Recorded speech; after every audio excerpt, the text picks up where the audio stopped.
Good morning and welcome to PayPal's first quarter 2025 earnings conference call. My name is Polly and I will be your conference operator today. As a reminder, this conference is being recorded. I would now like to turn the program over to your host for today's conference, Steve Winoker, PayPal's Chief Investor Relations Officer. Please go ahead. Thanks, Polly. Welcome to PayPal's first quarter earnings call. I'm joined by CEO Alex Chriss and Chief Financial and Operating Officer Jamie Miller. Our remarks today include forward-looking statements that involve risks and uncertainties. Actual results may differ materially from these statements. Our commentary is based on our best view of the world and our businesses as we see them today. As described in our earnings press release, SEC filings, and on our website, those elements may change as the world changes. Now over to you, Alex. Thanks, Steve. We had a strong first quarter as we begin to execute on the strategy we laid out during our recent Investor Day. PayPal is transforming from a payments company to a commerce platform. This includes expanding to be available everywhere, whether it's online, in-store, or agentic. This means moving from a one-size-fits-all experience to personalized experiences that leverage the vast data at our fingertips. We are developing a dynamic smart wallet that will allow consumers to make the smartest choice in how to pay and get rewarded. With this transformation, we are shifting from being purely a payments processor to an end-to-end strategic commerce partner for our merchants.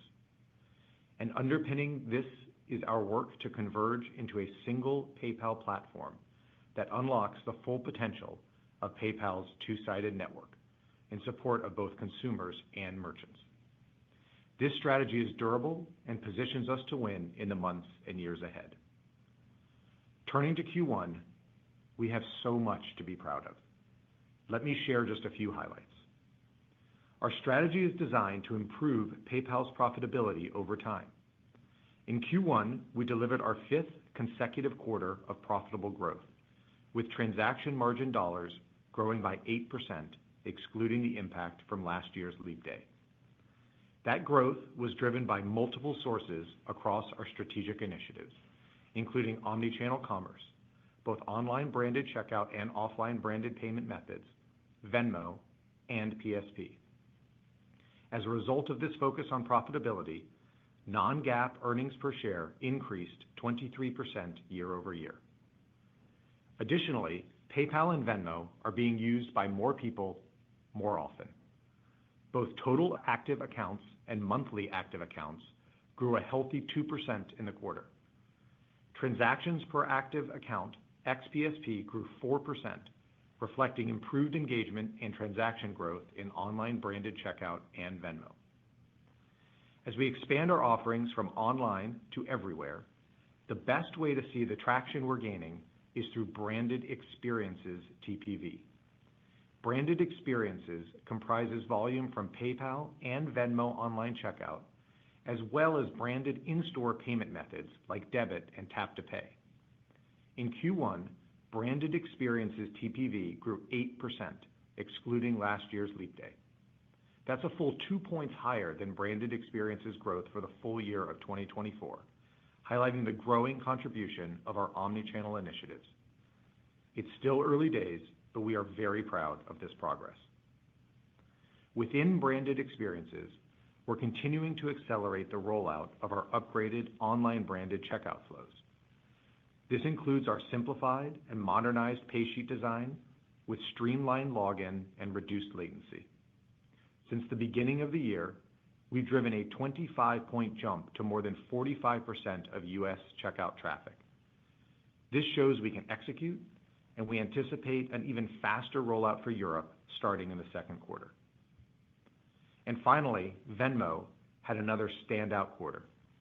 We hit an important inflection point for Venmo monetization with 20% revenue growth, driven by our push to make Venmo one of the best ways to pay online and in-store. These are only a few examples of the strength we're seeing in the execution of our strategy. We're feeling the excitement of our innovations in the market and the engagement from our consumers and merchant partners, and we're just getting started. As you can hear, I'm encouraged by the momentum we are driving. We had a great start to the year and expect a solid second quarter, which would result in the first half coming in above our prior expectations. However, given it is early in the year and because of the current level of macro uncertainty, we are maintaining our guidance for the full year at this time. Jamie will provide more color on our results and guidance in her remarks. Let me now go into the details of the progress we're making on our strategic growth drivers. Starting with Win Checkout. Online branded checkout TPV, including PayPal and Pay with Venmo, grew nearly 6% this quarter, accounting for last year's leap day. We're proud of this growth and expect it to increase over time as more traffic flows through our upgraded experience. One of the main benefits of our upgraded experience is the modernized pay sheet, which improves the presentment of our full suite of payment options.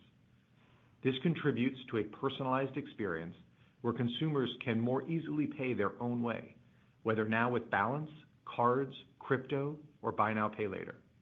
What we're seeing is that as we improve the presentment of BNPL in checkout, it's being selected more often.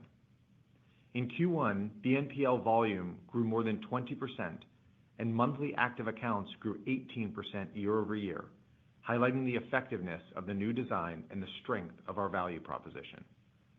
As a reminder, BNPL users spend 33% more on average and conduct 17% more transactions. BNPL is featured in our latest marketing efforts with Will Ferrell about PayPal's flexible online checkout, and we are focused on winning in key markets. We will continue to lean into BNPL throughout this year with targeted consumer awareness campaigns in the UK and Germany, and continued investment in other priority global markets, including Australia, France, Italy, and Spain.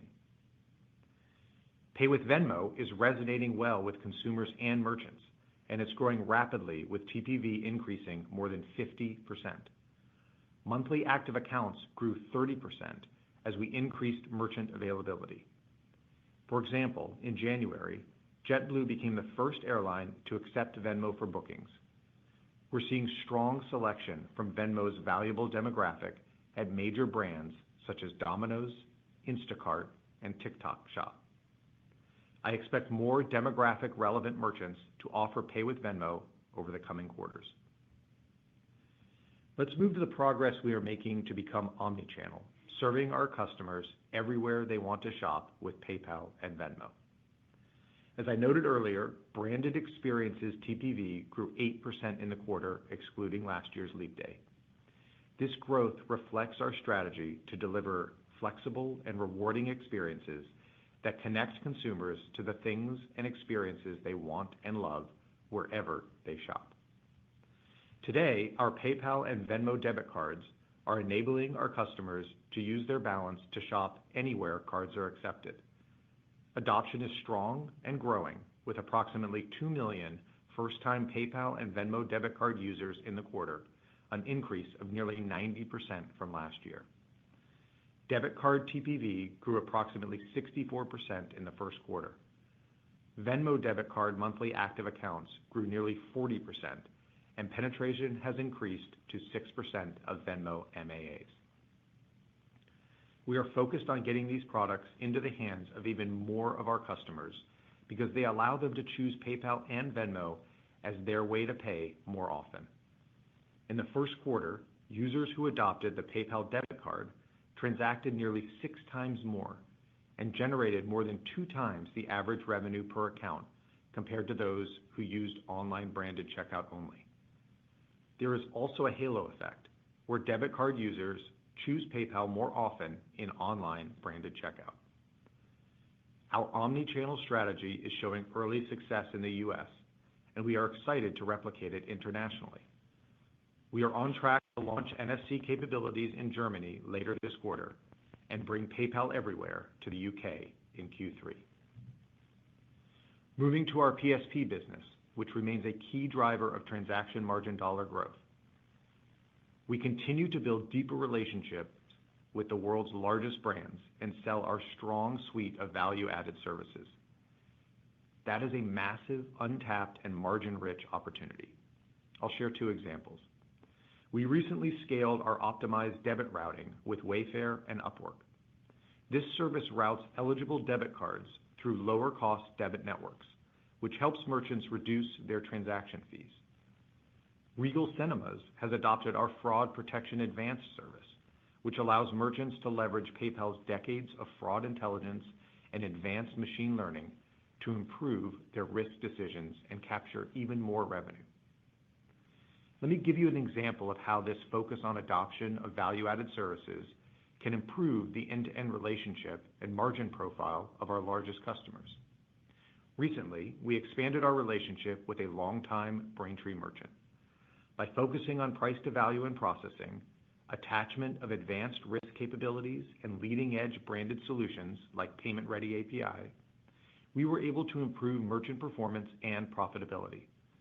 We took this merchant from unprofitable to profitable, improving their transaction margin nearly 20 percentage points over the course of a year.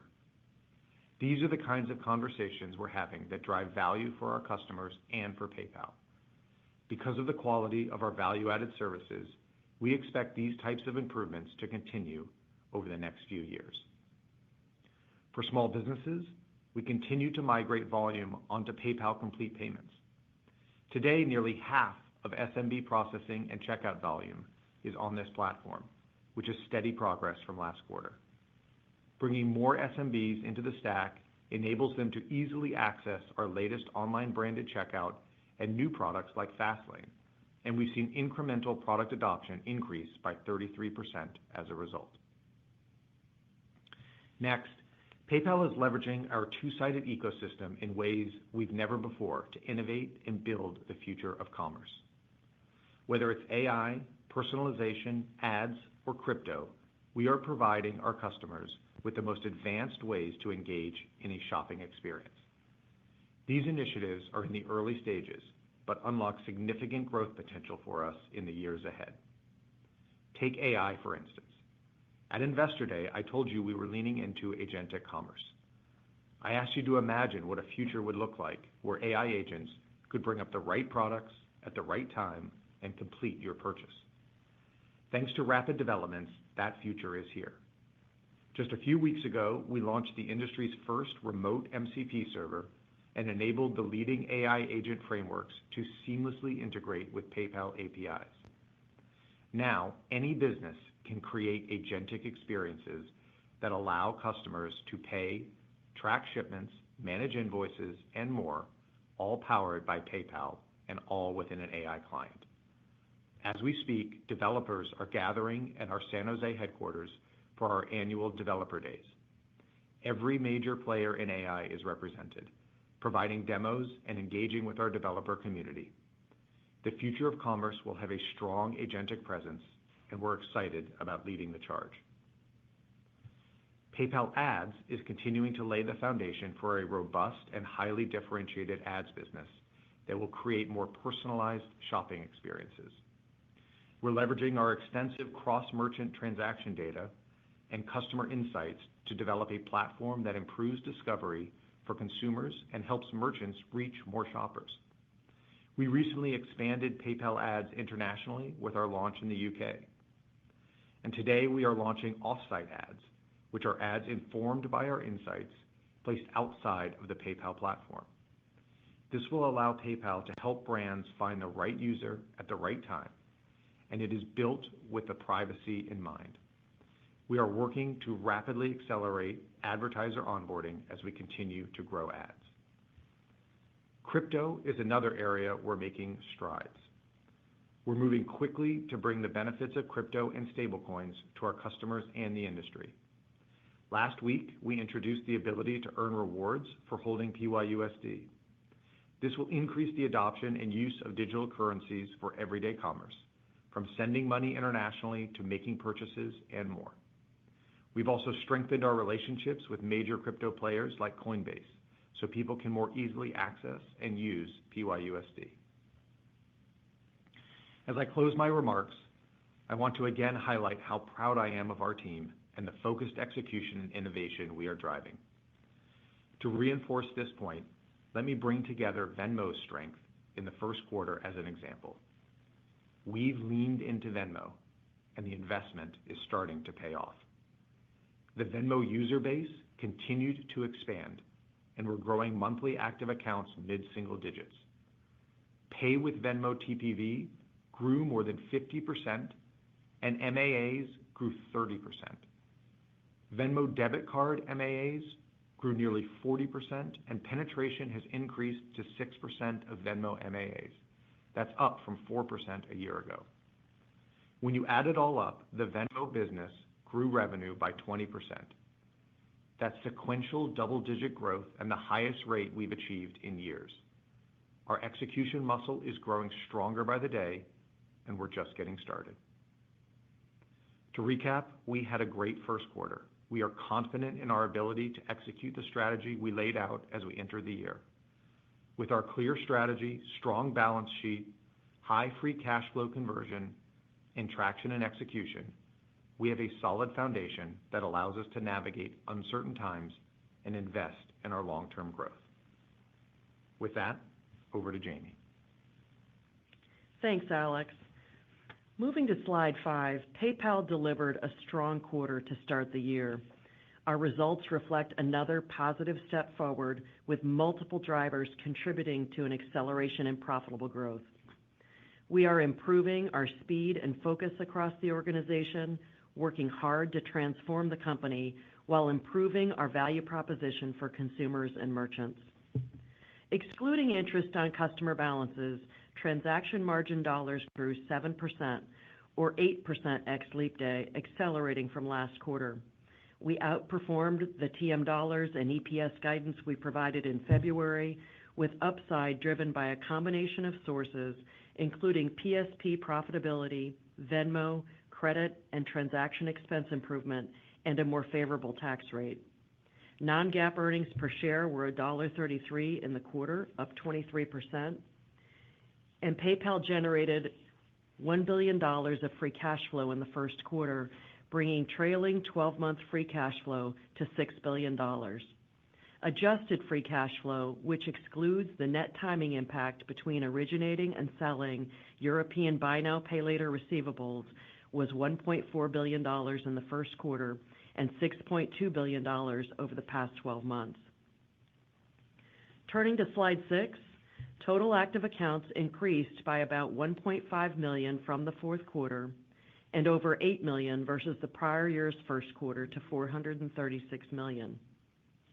Monthly active accounts continue to show steady progress, up 2% year over year to 224 million, with contributions from PayPal consumer accounts and Venmo. Transactions per active account, excluding PSP processing, grew 4%. Moving to slide 7, total payment volume grew 3% at spot and 4% on a currency-neutral basis to $417 billion. As we highlighted at our Investor Day in February, this slide now includes a simpler and more relevant TPV breakout. This view reflects how we think about our product portfolio today, the go-forward strategy, and our customer needs. Looking across these categories, we are encouraged to see signs that both consumers and merchants are expanding how and where they use PayPal. Winning checkout remains our most critical priority, and our teams remain laser-focused on advancing the many initiatives that reinforce our checkout business. In the first quarter, online branded checkout volumes grew more than 4% on a currency-neutral basis, and excluding last year's leap day, which contributed over a point to growth, online branded checkout volumes increased nearly 6%. Branded experiences TPV, which includes online checkout, PayPal and Venmo debit, as well as Tap to Pay, grew 8% ex-leap day, accelerating from the prior year. We're excited about this momentum as we work to drive greater awareness that both PayPal and Venmo are ways to pay anytime and any place. Ultimately, our goal is to form deeper consumer relationships, driving habituation across online and offline channels. Turning to PSP, which spans both large enterprise and SMB processing, as well as parts of our VAS portfolio like payouts, invoicing, and point-of-sale solutions. Volume grew 2%, compared to 6% in the fourth quarter. As we've discussed throughout the past year, the shape of this growth is intentional. We are prioritizing healthy, quality growth within our Braintree business and have made deliberate choices to shift away from unprofitable volume. Shifting away from this volume pressures gross revenue, but is accretive to transaction margin dollars and should result in more than 1 point of TM benefit this year. We continue to expect this benefit to build over time as we drive more value-added services. Moving to more financial detail on slide 8, transaction revenue was flat on a spot basis or up 1% on a currency-neutral basis to $7 billion, driven primarily by branded checkout, Venmo, and SMB processing. This growth was offset by the shift away from unprofitable Braintree volume that I just mentioned. Importantly, other value-added services revenue grew 17% to $775 million, driven primarily by healthy performance in consumer and merchant credit. We ended the quarter with $6.5 billion in net loan receivables, up 1% sequentially, and we continue to be pleased with the quality, the diversification, and the performance of our credit portfolio. We take a prudent approach to managing the portfolio's exposure, and our goal is to sustain a balance sheet-light business model while providing our customers with more ways to manage their cash flow, spending, and borrowing needs. Transaction take rate declined by 6 basis points to 1.68%, driven largely by product and merchant mix. The two largest drivers of this change were momentum and payouts and shifting away from unprofitable volume on Braintree, some of which carries a higher gross take rate due to card funding. There was also impact from faster growth of large enterprise volume within branded checkout, adoption of the PayPal debit card, and growth of Venmo and PayPal P2P. These are positive trends for our business, demonstrating the relevance and importance of PayPal to consumers and merchants around the globe, as well as the progress we are making to improve profitability. Our focus on profitable growth and the progress we are making across our strategic growth drivers is most clearly demonstrated by the acceleration in transaction margin dollar growth that we have delivered over the past year. Branded checkout, PSP, and value-added services, credit, and Venmo were all meaningful contributors to transaction margin dollar growth in the quarter. These drivers also include improvement in transaction expense.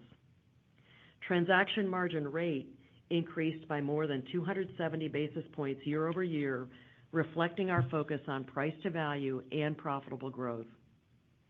Non-transaction related OpEx increased 2% as we continue to actively manage our cost structure while reinvesting in key growth initiatives. This includes marketing to support the rollout of new products and initiatives. Non-GAAP operating income grew 16% in the quarter to $1.6 billion, and non-GAAP operating margin increased about 260 basis points to 20.7%. In the quarter, we completed $1.5 billion in share repurchases, bringing share repurchases over the past 4 quarters to $6 billion. Finally, we ended the quarter with $15.8 billion in cash, cash equivalents, and investments, and $12.6 billion in debt. Moving to guidance on slide 9 for the second quarter and the full year of 2025, our teams are focused on execution and capturing the opportunity in front of us. We are confident that our scale, diversification, and balance sheet enable us to keep advancing our strategic growth drivers through different operating environments. As we continue making progress on PayPal's transformation, we have multiple growth levers and are well positioned to help merchants and consumers navigate the environment.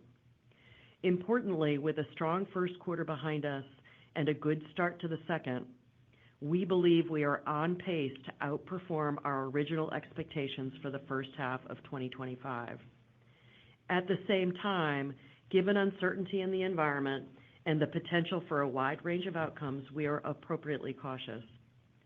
Consumer spending and the labor market have proven resilient, but it remains to be seen how tariffs and other trading friction will impact global economic activity, consumer spending, and supply chains over time. As Alex mentioned, despite our strong start to the year, we're maintaining our full-year guidance.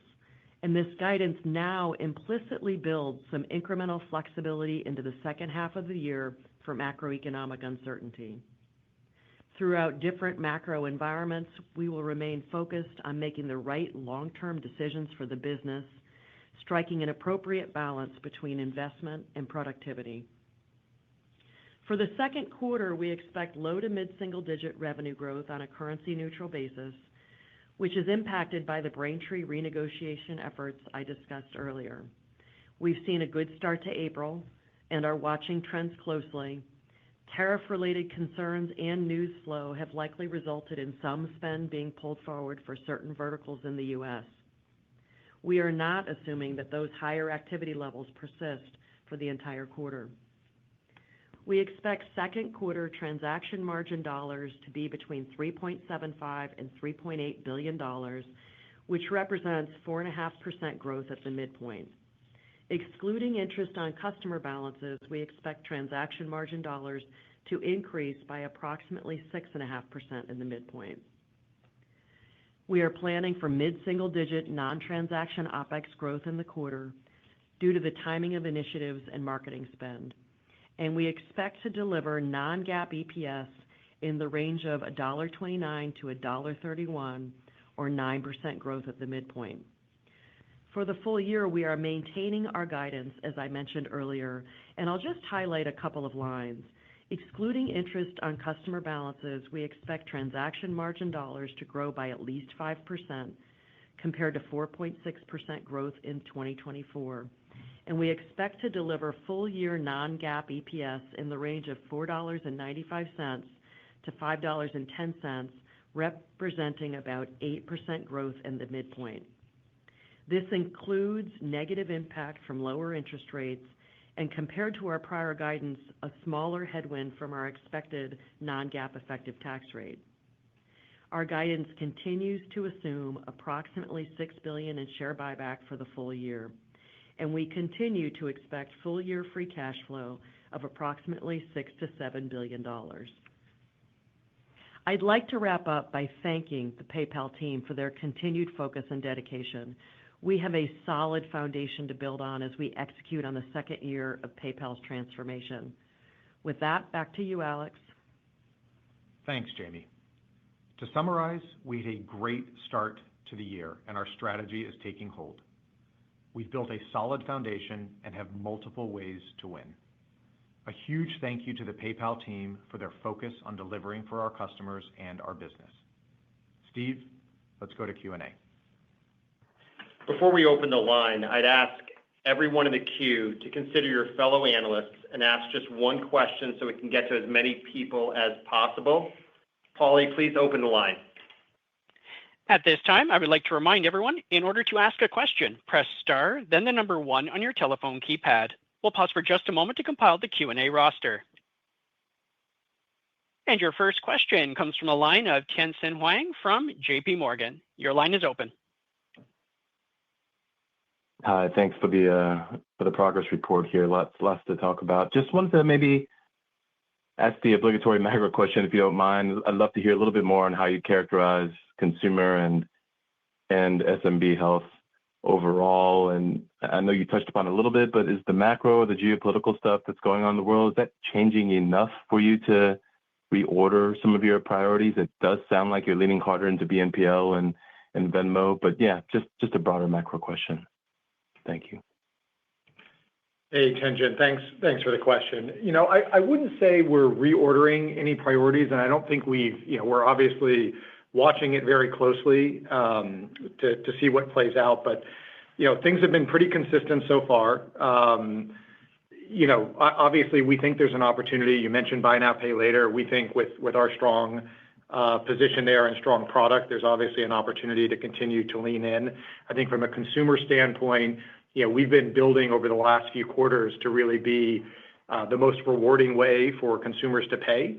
And we think that's an opportunity for us to continue to get our message out. Our rewards coming back on debit card, the rewards we just put out on crypto. These are things that put more money in the pockets of consumers, and that's a positive thing and an opportunity for us.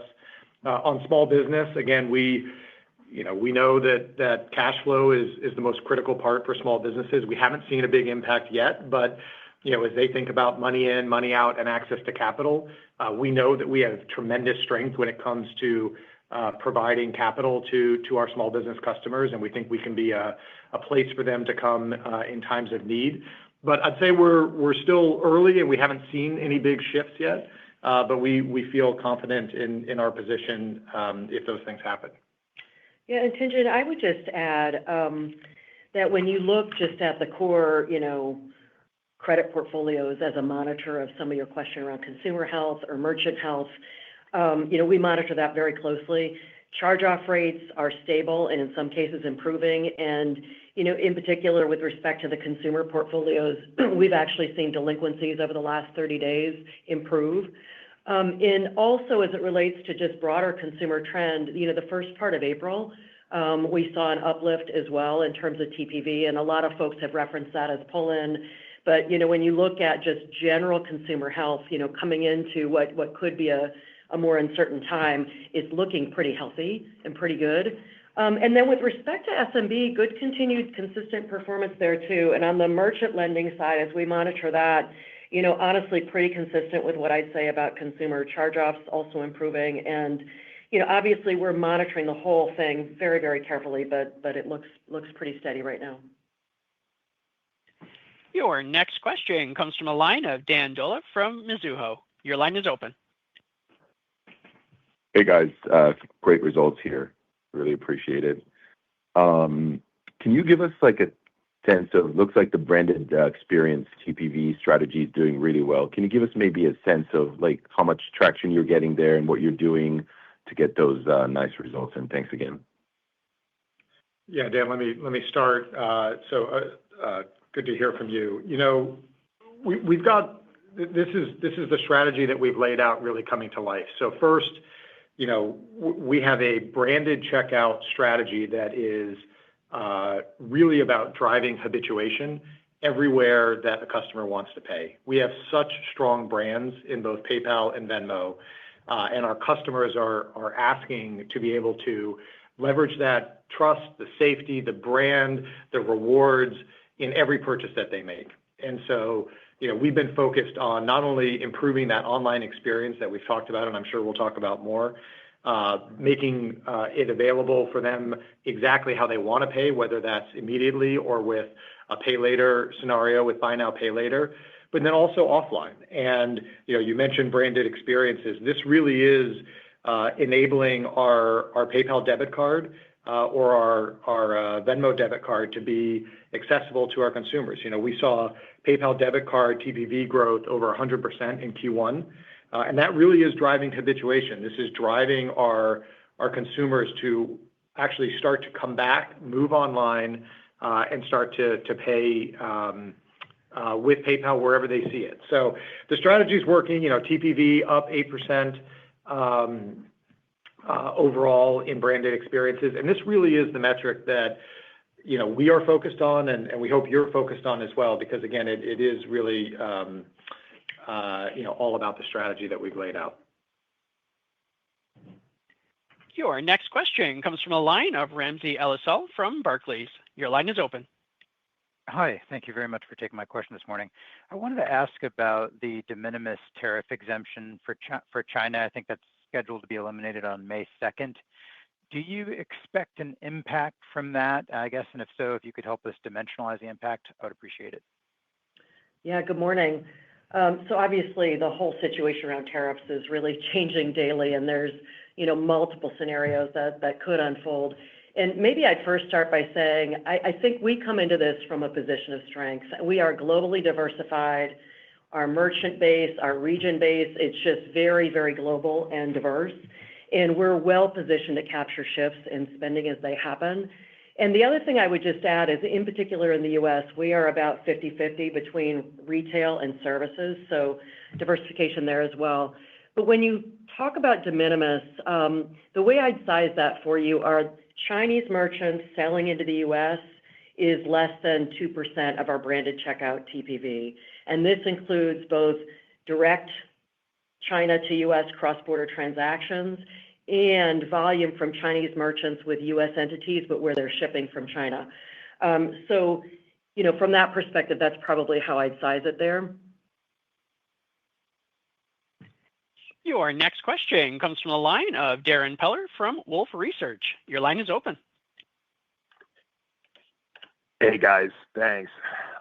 Maybe just go a little further, if you don't mind, into what's embedded in your outlook around KPIs and modeling assumptions. Totally understand not changing guidance despite the beat. But if you could help us with assumptions on the macro front of what you're embedding in your outlook, especially around cross-border and China and just what we should think about being included, as well as even just give us a little more color on branded growth expectations. What are you seeing specifically in April right now from a branded growth rate standpoint? And then branded versus unbranded growth as the year progresses would be really helpful. Thanks, guys.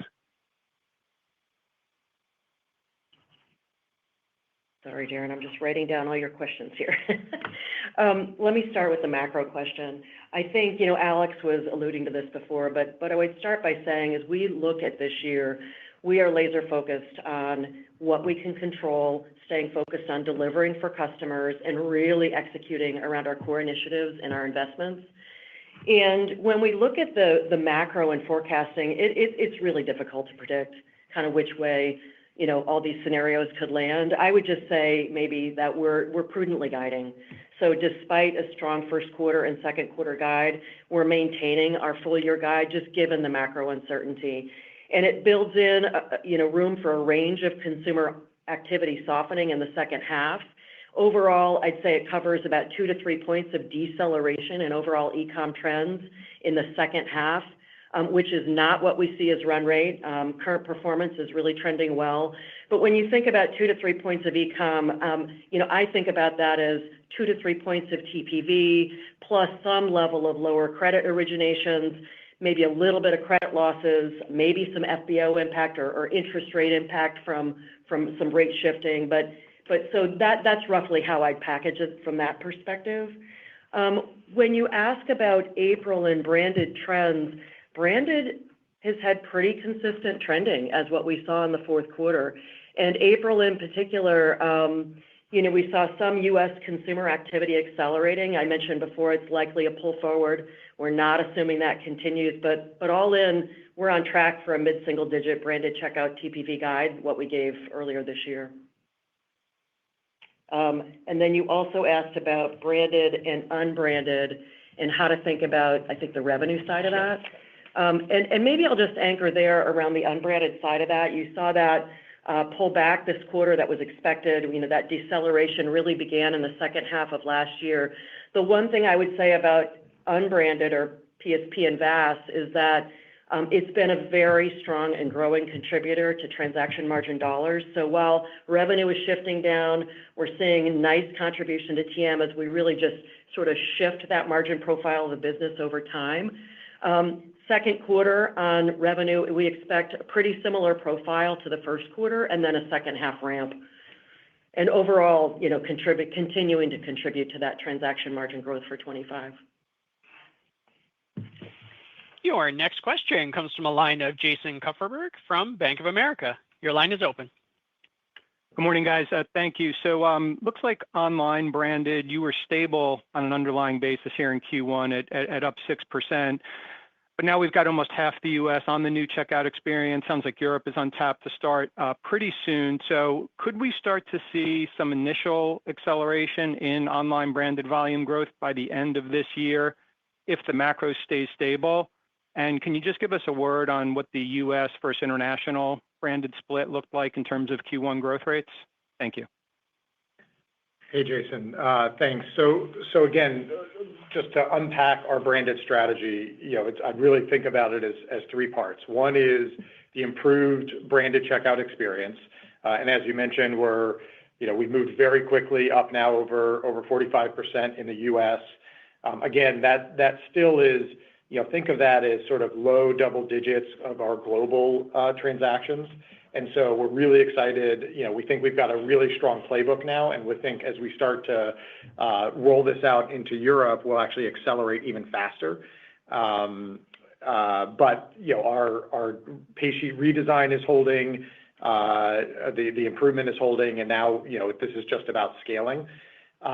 Second lever is really accelerating Pay with Venmo, and you've seen the results there. So very, very fast flywheel starting to happen from a Pay with Venmo perspective, TPV up over 50% and MAAs up over 30%.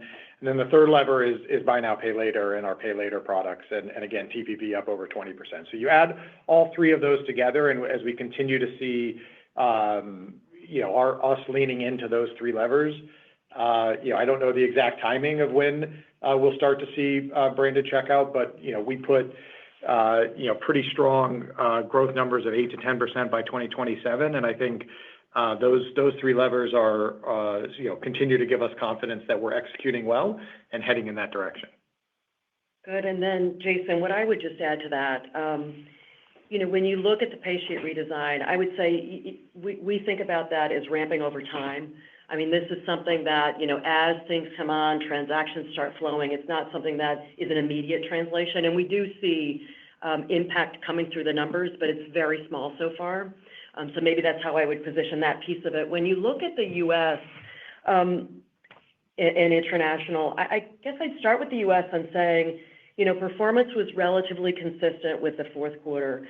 And we're beginning to see good traction across U.S. MAAs, across TPA, across shifting to power, more upstream to more power users. And, and Alex mentioned Pay with Venmo, which has really had good traction there. It is early, but we talked in the fourth quarter about seeing some shifting in our U.S. branded checkout levels. We saw that hold again this quarter, watching it very closely, but cautiously optimistic about that. And then on the outside the U.S. side, relatively consistent as well. A little bit of macro volatility across the markets, but in Europe, we continue to take share in continental Europe, including in Germany. Really strong brand presence, as you know, across merchants, across consumers. And I think what we're really excited about is that we're bringing our new product innovation to the market in Europe starting this quarter. So we'll start with Germany and the UK, and this is the checkout redesign. It is Buy Now, Pay Later. It is Omni and NFC launches, and brand marketing to accompany all of that with a fast follow to other countries after that. So, I think the overall look right now, we feel pretty good about branded checkout and just laser focused on our execution. Your next question comes from a line of Andrew Schmidt from Citi. Your line is open. Hi, Alex. Hey, Jamie. Good morning. Thank you for taking the questions. Maybe we could just switch gears to the consumer side. I was wondering if you could just talk a little bit about the PayPal Everywhere program. Obviously, some rich rewards across categories there, but could you talk a little bit about the halo effect, if any, that you're seeing outside of those categories? I'm curious if just about adoption and spend trends with that program now that it's been in place for some time. Thank you so much. Yeah, thank you, Andrew. And again, what you mentioned is exactly what we're starting to see. So just as a reminder, rolled out PayPal Everywhere. We're really launched it in sort of August, September of last year. Since then, 4 million new debit card active. So really starting to see strong demand from our consumer base that loves the brand and wants to be able to use PayPal everywhere that they shop. TPV growth, again, up over 100% in Q1 with attractive economics in offline as well. And so, it's not just delivering the habituation that we want for every purchase, but the offline spend is actually quite attractive. What's exciting is, though, that halo effect. So we're starting to see that debit card users have a 5.5 to 6% lift in transaction activity and over 2x increase in average revenue per active user versus just a checkout only. So this is the strategy starting to take hold. This is a user that's now becoming habituated with PayPal. They're enjoying the rewards in the category of their choice. And we're also starting to see the spend and the category demand actually extend to other categories outside. So we started with things I've mentioned in the past: gas, groceries, restaurants, things that consumers have never used PayPal for before. Now we're starting to add new everyday spend categories like rideshare and transit. So demand is really strong from these consumers. We're starting to see the halo effect of not just offline, but now moving into online. And again, this is why this all comes back to this habituation and this branded experiences journey that we think is going to work first in the U.S. And then, as Jamie just mentioned, really excited to see this roll out in Germany and in the U.K. With Germany as an example coming this quarter, we've got some really exciting buy now, pay later opportunities, which are, I think, going to be very, very powerful in a market that has traditionally not been a credit market, but one that's been connected to bank, that we think we can come in with our already connected bank product and actually give consumers the ability to make the purchases they need on a buy now, pay later product. So again, lots of exciting innovation coming and the flywheel starting to spin. Your next question comes from a line of Harshita Rawat from Bernstein. Your line is open. Good morning, Alex, Jamie. I had a clarification question about the conversion uplift you're seeing as you're rolling out this new checkout to merchants. I think you talked about 100 basis points uplift in basket, 400 basis points and one-time checkout. Are these numbers holding as you roll out these experiences to merchants? And then how quickly can you roll out the new checkout in Europe? Thank you. You broke up a bit, Harshita. Yeah, you got it, Jamie? I think so, yeah. So first, I think the first part of the question was talk about conversion uplift as we roll out the new checkout redesign. We talked about 100 basis points of conversion uplift. Is that holding? And I'd say yes, that is what we're seeing continue to come through in the results that we have. And then your second part of your question was how quickly can we roll this out in Europe? And what I would say is a really important point here is that a much higher proportion of our European merchants are already on our latest integration. So this makes a much faster and easier rollout process for them as we tackle Europe. Your next question. If we didn't get that whole question, Harsha, we can follow up later. Your next question comes from a line of Sanjay Sakhrani from KBW. Your line is open. Thank you. Good morning. OVAS revenue growth was quite strong. I was wondering, Jamie, if you could just walk through sort of where the strength was and if it outperformed relative to your expectations and if you expect that strength to continue over the course of the year. Thanks. Yeah, good morning. So when we look at OVAS, there's one thing I would just call out before I talk about what the actual quarter, which is that in the first quarter of 24, we did have lower credit revenue with a lower gain share on our consumer credit partner. As we had coming through COVID, we had some loss normalization happening there. So last year's first quarter was slightly lower in that regard. And if you remember, we had also pulled back on our merchant lending portfolios, so revenue was lower there as well. So, as we come into this year, I mentioned on our fourth quarter call that, we're really back in the market with a rebuilt credit team and just really good capability. And we saw that growth come through. And again, OVAS growth this quarter was primarily credit driven, both consumer and merchant, small contribution from interest.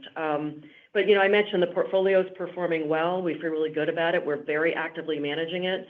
And as we look at the year, we continue to expect mid-single digit OVAS growth. So, credit will continue to be a primary driver this year, but you might remember that we also have baked into our forecast about $150 million of impact of interest rate headwinds, which also runs through OVAS as well.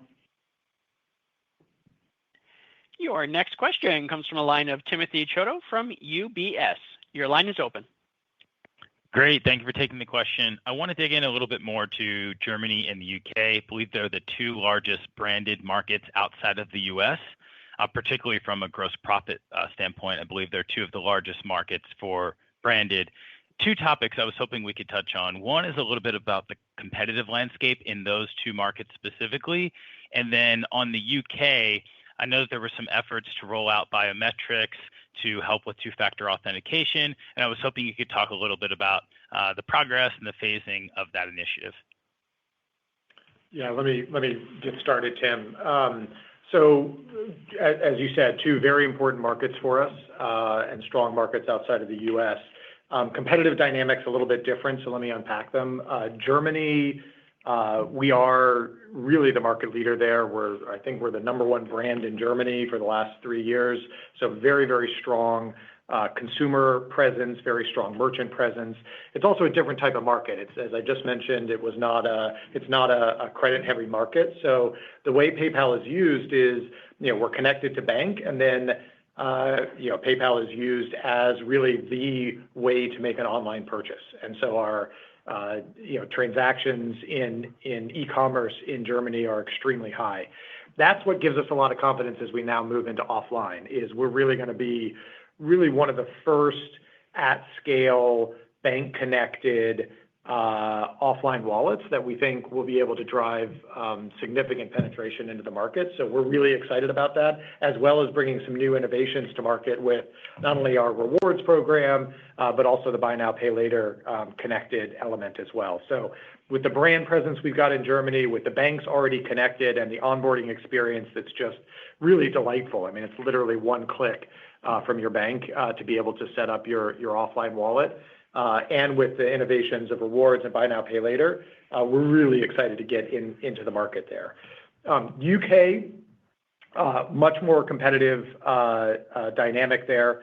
We've really suffered in the last few years with what I would consider to be one of our poorest app experiences for consumers. We're rolling out a new app experience in the UK shortly, but we've already started with, as you mentioned, the biometrics. So we actually got a favorable connection with the regulator there to enable us to enable our biometrics to be considered two-factor authentication. That's rolling out quickly and enabling a much better experience, whereas before, it really was choppy and created a lot of friction and a lot of latency in the experience. Biometrics is now really creating a seamless experience. You add on top of that the new app that's going to be rolling out, and then our rewards program and all the other innovation that we brought to bear. And we think we're going to be competing quite well in the UK. And you'll see us leaning in from a go-to-market perspective as well to really remind consumers that we now have the best product in the market. The last thing I'd say is I was actually just there a few weeks ago, and I think there's a big opportunity for us in Buy Now, Pay Later. I sat down with a lot of merchants in the market, and they're really looking for PayPal to come in. There's a lot of different options that are available now, and I think we're hearing from merchants that PayPal is a beloved, trusted brand, that they would love to be able to have their consumers have a single one-time checkout or Buy Now, Pay Later option from a single brand. And so we're going to lean in heavily in Buy Now, Pay Later in the UK as well. Your next question comes from a line of Dan Perlin from RBC Capital Markets. Your line is open. Thanks. Good morning. I just wanted to revisit cross-border for a moment and kind of maybe the puts and takes in terms of dynamics that we need to be thinking about. But one of those is just kind of now that we have a situation where we have this weak dollar, how does the purchasing power parity associated with a weaker dollar typically play out for you guys in terms of cross-border behavior? And then if you could just also give any color as a reminder of kind of discretionary versus non-discretionary spending bents that tend to fall heavy in cross-border. Thank you.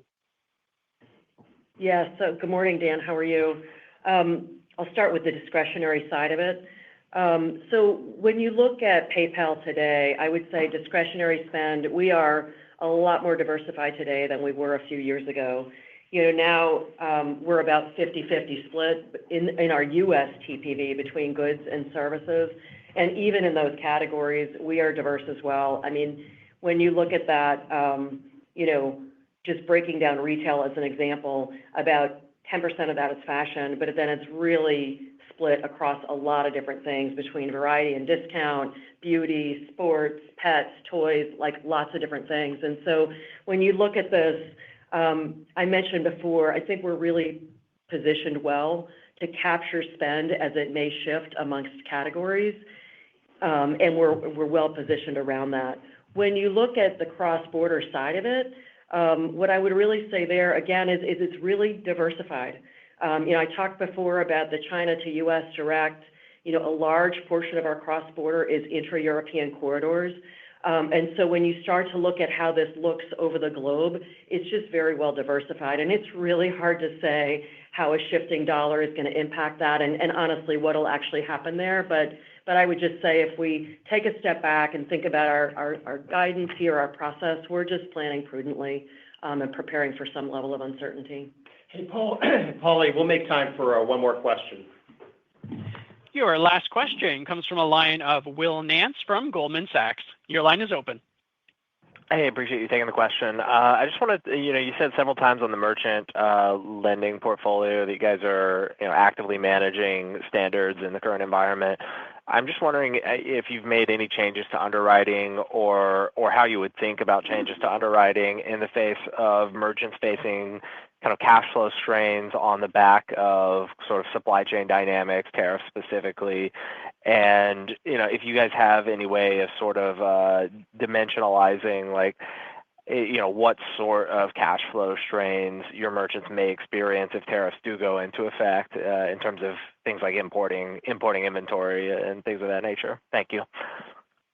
Yeah, I think it's difficult to answer the latter part of your question, but if we go back to the merchant lending part of it, this is a portfolio that is actively managed, and it's something that, a year ago when Michelle Gill came in and really reconstituted the team, they're very focused on how we can help our small businesses really navigate growth. And so the portfolio has a couple of different things in it. One is just really helping small businesses with working capital and inventory buy. And we monitor that and underwrite it, with an eye towards credit, towards cash flow. And when you look at this, these are things where we've got cash sweeps with sales as sales come in. It's just a very well-constructed portfolio from both an underwriting and from a risk management perspective. And the other side of it is PayPal business loans, which are cash flow based. They're typically personally guaranteed. And again, these are things that we monitor, all the different indicators of the portfolio, and we adjust as we go. I mean, we did make some adjustments in March to tweak and fine-tune and make our underwriting slightly more conservative, but it's something the team is all over. And, I think we can react very quickly in a changing environment. Thanks, Jamie. Alex, any final thoughts? Yeah, thanks everyone for the call this morning. I'm very proud of the quarter that the team delivered. Not only great results, but also just the innovation and the pace that the teams are moving. We didn't get a chance to talk a lot about Venmo, but I know I mentioned it on the call. We've leaned in there, and the innovation is really starting to take hold. We talked about moving into monetization and debit card. Just to give you another data point, 10% of the new cohort of users are now adopting the debit card, right? This is showing our innovation coming to life. And funds in, Venmo users that are using and keeping funds in, we're seeing funds beyond P2P up over 100%, and add funds and auto reload really, as we've innovated, they're starting to become the habituation for our consumers. So just goes to show that as we are executing and leaning into our strategy, our innovation is really taking hold. So we're focused. We're continuing to scale our innovation and look forward to updating you along the way. Take care, everyone. Thank you. This concludes today's conference. Thank you for participating. You may now disconnect.